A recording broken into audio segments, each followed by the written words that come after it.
Very good afternoon, everybody. Thank you for having me. I enjoyed, I think, Bee-Ling and her people's talk. And I truly agree that we have many assets in the community. And people really would constitute the biggest asset. And in the experience that we have had in trying to make Singapore senior and dementia friendly, I likewise think that there's really a lot of goodwill in the people actually in Singapore. And it's through them that we can perhaps move closer towards a truly senior and dementia friendly community. So let me share with you our experience in the past 2 years. As most of us know, we have an aging population, and with aging comes the issue of dementia. Actually, we have, if the statistics are right, with 1 in 10 seniors with dementia in Singapore today, we estimate there are in fact closer to 60,000 people with dementia right now. And this will increase rapidly to more than 100,000 by 2030, which is only 12 years' time. About 10 years back, when Minister Lim Boon Heng was still Minister for Aging, when asked about dementia, he said, dementia is a mental health issue with social implications. Singapore will have to cope its own way. And one of the biggest social issues with aging and dementia is that we will have fewer younger people to support older people in Singapore in the years ahead. And we have more older people who are living on their own. We have about just over 40,000 old people living on their own today. It will increase to not 83,000 by 2030, but 92,000. That's what the latest estimates show. So this is already outdated. So with close to 100,000 older people living on their own by 2030, and if we estimate that 10% are frail and have dementia, that would mean 10,000 people who are vulnerable and staying on their own. How are they going to cope when they're living on their own? So one of the problems with people living on their own is that when something happens to them, nobody knows. Here it says that between 2007 and 2011, at least 50 old people were found dead in their homes. In the years to come, this figure will surely increase. And many older people who live on their own, as some of us may have experienced, nurses or community case workers, we find that they are quite reclusive. They don't like to open their doors to others. So even if you have the best intentions and want to help them, they won't welcome you. So like this pair of sisters who, by the time they were found, it was their skeleton that was found, and they were thought to have dementia. So today,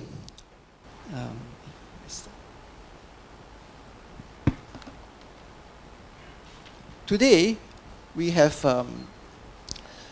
about 60,000 people with dementia, and we estimate that more of them are likely to have family living arrangements. So at least there's somebody to watch over them and care for them. But in the years to come, when we have more people with dementia, it's estimated in this nice study by Duke NUS that there will be more people with dementia who will have limited or no family living arrangements. Those statistics I showed you just now just reinforce the point, because more people will be living on their own. And even if they live with their children, in the day, most children are out at work. Who is going to look after them? So if we have 60,000 people with dementia today, and we estimate that half of people with dementia, those with early dementia and even some with moderate stage dementia, can move freely in the community. And if we think that just 0.1%, we estimate that just 0.1% face difficulties in finding their way around, that already means 30 lost people on a daily basis in Singapore. I think some of us may have come across this in the past week. Jaywalking accidents up, and seniors constitute 30% of these elderly pedestrians. It makes me wonder as to whether a good proportion of these seniors may actually be frail seniors with dementia. So have a look at this lady. She is 80 years old. She has moderate stage dementia. And like most people with dementia, they don't just have dementia. they have a whole host of other medical issues. High blood pressure, diabetes, old stroke, arthritis, so on and so forth. And have a look at her as she finds her way around in the community.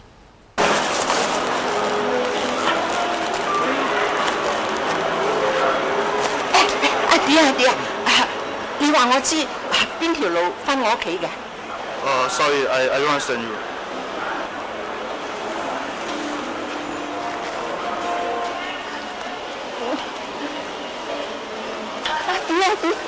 唔該你帶我返屋企啊！你住喺邊？唔知啊，你帶我返車咯。唔該你啊，我求你啊！你身份證，你家人喺邊？你知唔知？唔知道阿叔，咩事？你帶我返屋企咯。你住邊度？你帶返屋企就得㗎啦。我個孫啊等住包飯食㗎，佢真係好肚餓㗎。唔該你要同我講你住邊度嘛？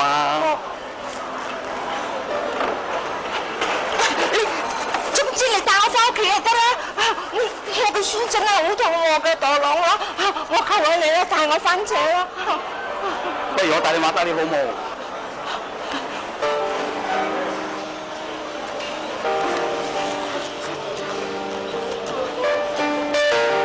翻車，唔該你啊！我個孫等住食飯啊，唔該你啊！阿哥。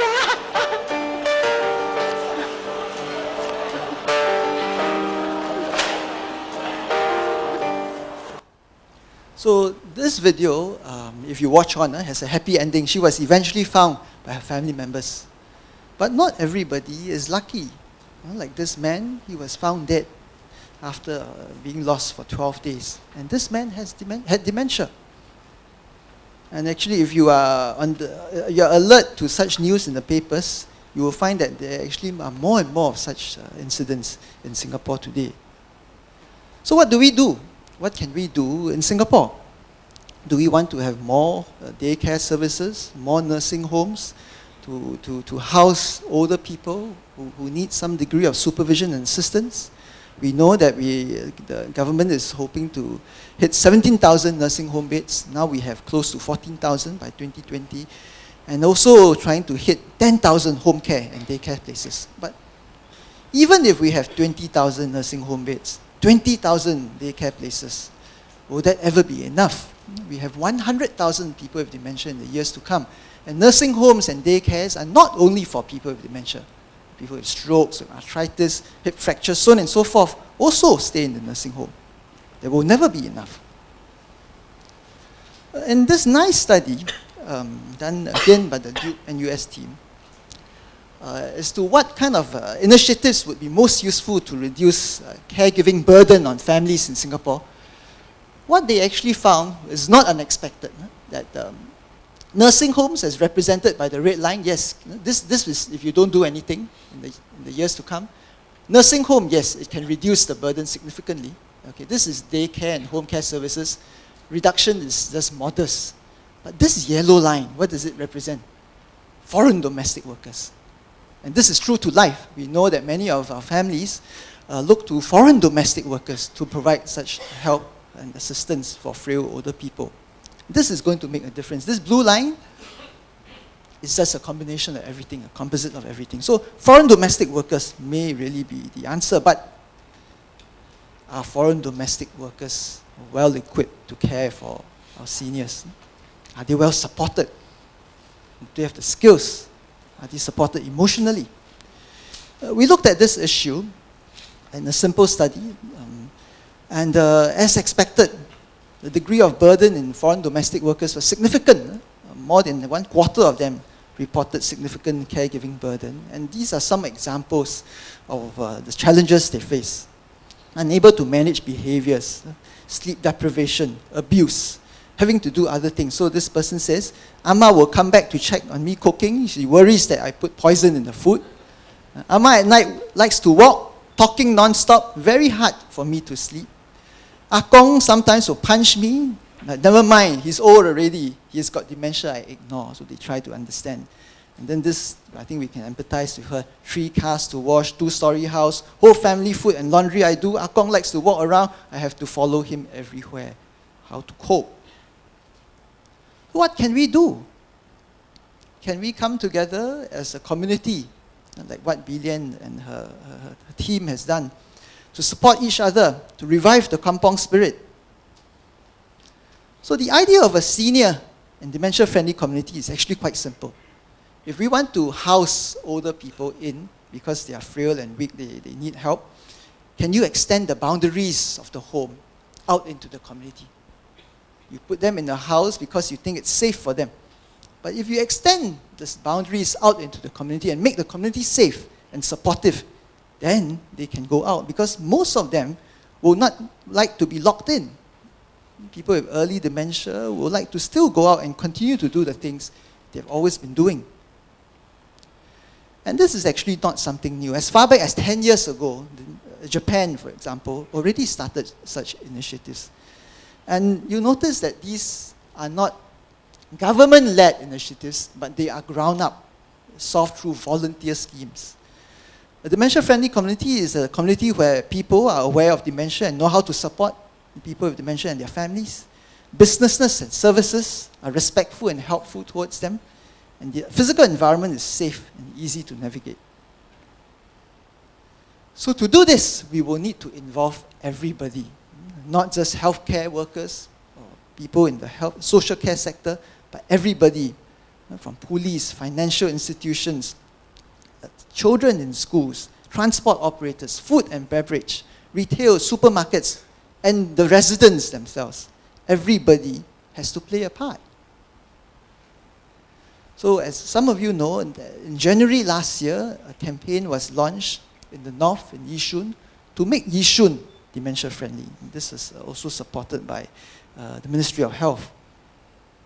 And this is the campaign website. If you Google "Forget Us Not," you'll be brought to the website. It has a lot of resources to help us understand dementia and how to help people with dementia when they run into problems in public spaces. Okay, I encourage you to go onto the website and explore. And one of the things we have on the website is this, that helps us understand the deficits that most people with dementia face. And you'll notice that not only do they have memory and other cognitive issues, they have other problems that are they're almost always associated with older people, like visual problems with vision, and hearing problems, difficulty with walking, falls, for example. So it helps us understand the needs of older people. And it teaches us how we can approach such a person if we encounter one. So the kind approach: keep a lookout for them, interact with care, notice their needs and offer help, dial for help. And how we can communicate well with them. The care approach: clear and simple approaches to communication, acknowledge their concerns, be respectful and reassuring, and always engage to build comfort and trust. Trust was emphasized now as well. And there are also these pictorial comics that help us understand the kind of problems that people with dementia might run into in different settings. For example, in the retail setting, they might buy something and walk out without paying for their purchase. What happens in public transport, in restaurants, in banks, for example. So I don't have time to go into detail, but just to show you what's available. And so we have hit the ground. Okay, we have conducted talks, public talks, exhibitions, and importantly, we have engaged celebrities. I think you can recognize Edmund Chen here, to help us open the doors, pave the way. Because when you go into the community and say go shop by shop in Chong Pang, for example, or store by store, the people don't quite entertain you. They are very busy running their businesses. So you need to engage the help of celebrities to help to increase the likelihood that they will entertain you. And then you go, we use means like the Ke Tai to try to draw the masses. I think like in a session like this, we are quite happy if you have a few hundred people attend. But if you actually organize something like this, what are the numbers like? Very big. Like we had 3 of this, and in total we managed to draw more than 10,000 people just through Ke Tai sessions to help them understand dementia. You engage the help of advisors, local MPs. grassroots, faith-based organizations, temples, mosques, churches, and the police. Because when people run into problems, it's the police who will be called to provide assistance. And I think we're all familiar with Run, Hide, and Tell. So for this Forget Us Not campaign, we say, if you see a person, be on the lookout for people who are in need, who are vulnerable, help them, and just share this message of building a senior and dementia-friendly community. So see, help, and share. We also go to schools, primary schools, secondary schools, institutions of higher learning like polytechnics, universities, and we engage the students to help us spread the message. So these are NTU students in communications, and they did a session for a polytechnic. They also went to NUS. They went also back to their alma mater to share this message. You definitely need more hands. Retail, supermarkets like NTUC, Sing Song, even Golden Village has jumped on the bandwagon. So this is a snapshot of some of the organizations that have come on board. And I want to highlight financial institutions, banks. Because for older people and people with dementia, money is always important. So they will continue to go to the banks and engage in financial transactions. What were some of the problems that they encounter, and how would bank tellers, for example, frontline workers support and help them?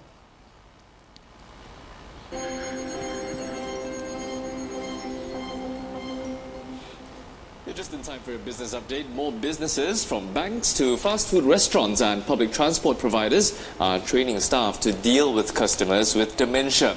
To date, close to 10,000 individuals across 32 organizations in Singapore have gone through dementia awareness training. Now, Singapore is one of the fastest aging societies in the world, with 1 in 5 people aged 65 and over by 2030. And at present, 1 in every 10 persons above 60 has been diagnosed with dementia. Lynette Lim reports. 71-year-old Sim Kim Joo helps walk-in customers with banking transactions. If needed, he shows them how they might be able to carry out some transactions from home using mobile and internet banking. As part of his job, Mr. Sim is also trained to spot and assist elderly customers with dementia. DBS is one of 32 organizations that has sent its staff on dementia awareness training. Now, this training is conducted by Forget Us Not, an initiative by the Lien Foundation and Khoo Teck Puat Hospital. Forget Us Not says dementia awareness training is important in a rapidly aging society like Singapore. According to a recent study by the Institute of Mental Health, there are 45,000 persons with dementia in Singapore. This is expected to go up to 103,000 by 2030. Most of it is obviously memory issues where they may forget things. For example, going to a shop, taking out something and forgot to pay. And some other telltale signs will be, for example, when they look confused in an environment where they are not familiar. So long we see this kind of behavior, we'll bring them to a quiet place. Then we talk to them more friendly and caring tone. Besides being sensitive. So as of January this year, we hit about 10,000 in the number of people we train. 10,000 may look significant, but actually really it's not quite enough. And moving on, beyond Yishun, the campaign actually has gone to Hong Kong, MacPherson, it's going to Queenstown as well. And I think some of you may have seen this last week, it was in the papers, the first dementia-friendly coffee shop. This is at Bishan, under the Kim San Ling chain of coffee shops. They have 20 over coffee shops, and when we went to them, they wanted this, the one at Bishan, to be trained first, because they say this is the key one, their biggest coffee shop that draws the most number of people. Okay. And you can see that there are decals on the floor, on the tables, to help people understand what problems people with dementia might run into. I can't tell how much it is, it says here. And this one you may not be able to read. I think she says this is the 7th time that he's placing the same order. And here's our staff trying to teach a stallholder about dementia. So to date, we have about 18,000 over people trained. Okay, this is it's close to the end of 2017 already. 86 organizations from businesses to voluntary and community groups, institutions of higher learning, schools, places of worship, government organizations, so on and so forth. So I would enjoin you to be a dementia friend.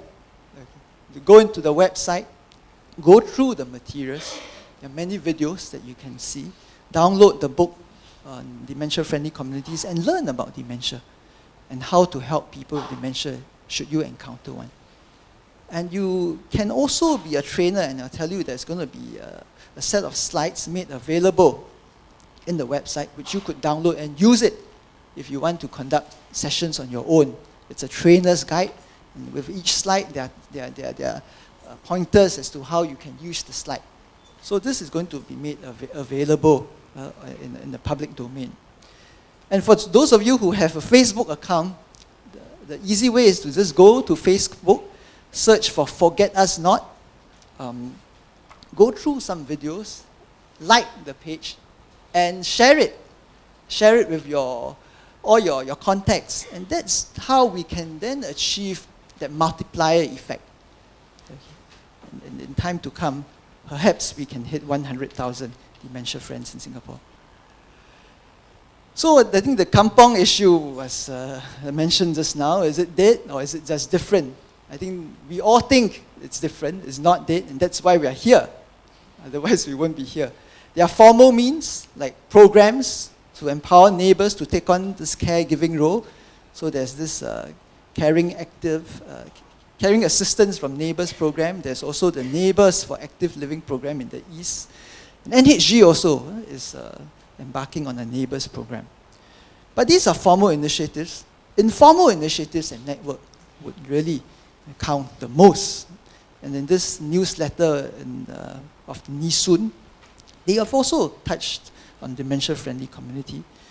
And some people who have become volunteers have shared, like this man Bob, he said, I started volunteering in the dementia ward. I've learned so much from interacting with persons living with dementia. I serve as an interpreter and exercise assistant for them, helping them feel more understood, comforted, trusting of others. And it's immensely fulfilling. And some of the efforts are beginning to bear fruit. For example, this elderly lady was found lost. In Yishun, police was alerted. Police shared her contacts with partners and grassroots leaders. So through a grassroots leader's extensive contacts in the community, the next of kin was eventually found. So let me just end by quoting our Prime Minister, not from this year's National Day message, but last year's. He said, the most fundamental factor in keeping Singapore exceptional is not good plans or adequate resources, but whether we remain united. Our housing estates are integrated communities where people not only live together, but know their neighbors, celebrate each other's festivals, and keep an eye out for one another. Many Singaporeans spend time with the elderly and the disadvantaged and help the disabled get around.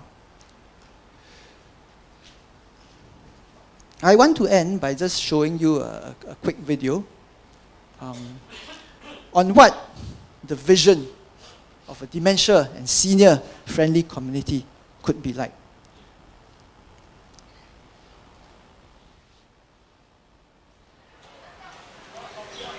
Morning, Helen. 誒，Auntie，等我阿老來，你怎樣做啦？嗬，水果四地，香蕉淡薄，菜包做做啊，Auntie我會記啦。放心，感謝你哈，我先行，拜拜過來哈。Boss, thank you so much. Return to you one. Okay. Here. No need. Thank you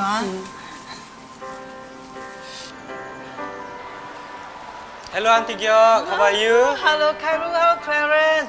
Good. I'm fine. Don't worry. If we see him, we'll take him home. Thank you. Auntie Georg, what are you doing here?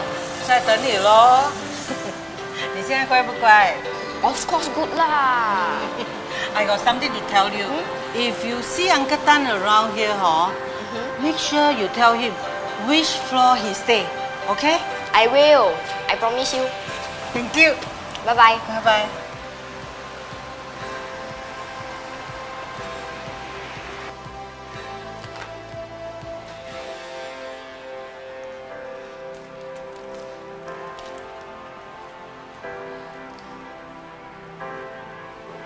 很高兴你回来了。哎，爸。Khairul, thank you so much. I say trouble you again. Auntie, no problem. Mr. Tan was just wandering downstairs, so we thought we'd bring him out. Thank you. 他是谁？他是你儿子，阿成。他回来了。妈，what happened to Pa? How long already? Why you never tell me? It's dementia， 已经6个月了。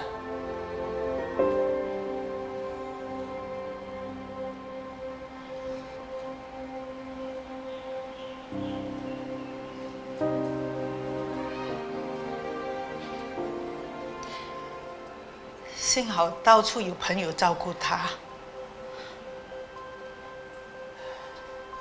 你是否独自在黑暗？ Abba is still the same, just that he's living in a world of his own. We have to reach out to him. 不停地回头，街道失去街灯的线索，每一扇门都是一道迷宫。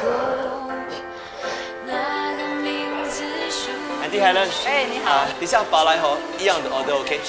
4个追桂，菜谱多多，辣椒少少，对吗？谢谢。过1秒钟，竟变成照片里陌生的面孔。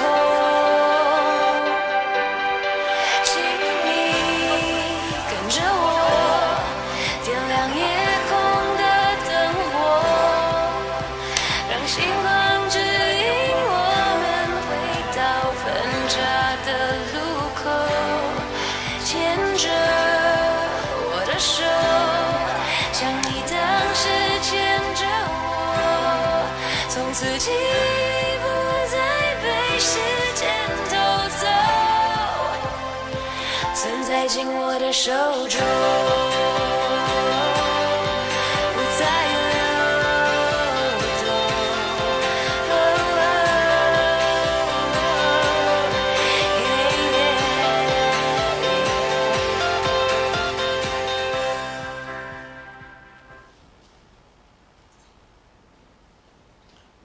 So, to conclude, can we build communities like this and revive the kampong spirit?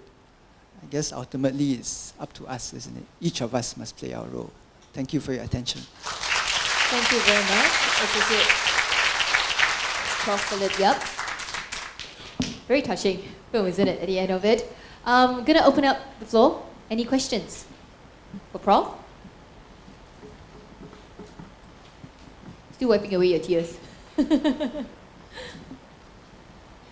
I mean, I think it is a reality that we are moving towards with the aging population. You know, there have been cases where I've read where they create dementia village. Would that be something that you think is viable for us? Or, you know, what is your take on it? Are you probably referring to the dementia village in Netherlands, yeah. Is it? Yeah. I think we can, as a first step, we can try to make our communities and neighborhood elder and dementia friendly. That concept would require a lot of resources. We need to dedicate a big space to house people with dementia in. And I'm not sure whether we can come together or there's somebody who would be able to come up with the resources to do something like this. Yeah, what the Netherlands has done.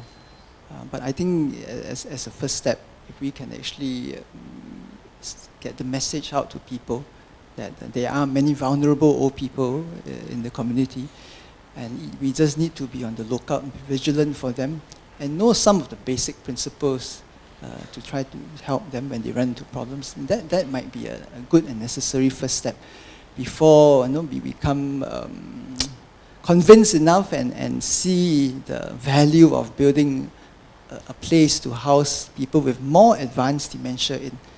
Because when people have early dementia, they would still like to remain in their old communities. They don't quite benefit from being plucked out of their familiar neighborhood to be put into new places, like putting a person in a nursing home that's totally foreign. So the idea is still to age in place. I think that might be the better way to go, at least for now. Well, I saw in your slides earlier, you're moving out to different of the communities in Hong Kong, and you're saying that going into Queenstown as well. So if anyone here is interested to kickstart off an initiative, at where they're at, how do they go about it? Okay, if you go into the Forget Us Not website, there's actually an email contact. You could email the person. Yeah, and then one of the immediate communities I'm thinking of would be Beeling's community. She already has a community. Yeah? Why don't we? It's already there. That's right. Yeah. Why don't we work with you? And that is very true. We do have a lot of existing communities already. We should leverage all these different strengths that we have and build a whole kampong spirit right up. Thank you very much. Any other questions for Prof? No? All right. Thank you very much. Thank you once again, Prof Philip Yap. Thank you. Oh, sorry. One question. We've got one question coming in from the conference room down there. You had to run. Okay, the question is, as residents of our own area, how can we make people more aware of dementia? So I guess you need champions, and that's why we have to work with grassroots leaders and RCs, resident committees. And one of the ways to try to do this is to work with RCs, because there are RCs for, say, a certain number of blocks in the neighborhood. So if you can actually work with the RC people and empower them and give them the information, for example, the people in the RC would know the neighbors in that one or two blocks or that group of blocks. And some of them may actually have some problems already. So if you empower them with the information and knowledge, and because these people know their neighbors, they might be then able to provide some assistance. For example, with medication, that's one common problem we have with older people with dementia, that they don't take their medications. That's right, yeah. So if I have to pay a caregiver in every day to do it, number one, we don't have enough of such people. It's expensive, number two. So can't you just get the neighbors to go in and give him a reminder to take his medication? So perhaps through networks like this, we can start to, in small ways, to make our communities senior and dementia friendly. Once again, thank you very much. Thank you, Associate Prof Philip Yap. Thank you. Oh, sorry, one more question. Sorry, one more question up there. We're not going to let you go. I would like to check with people with dementia every night dream and nightmare. So is that normal, or can I know about that? Thank you. Okay, I guess I have to know a bit more about the nature of the dream or the nightmares. I don't know whether he may be on some medication that might predispose him to this. Or this might be some kind of we call it a REM sleep disorder, in which he will shout and act out his dreams at night. Yeah, so I think these are my preliminary thoughts if you bring up an issue like this. Yeah. Something that you need more information. That's right, yeah. Yes. I think no general answer to issues like this. So you guys can have a chat later on after this, during the tea break. All right, thank you. Thank you. Thank you once again. Thank you.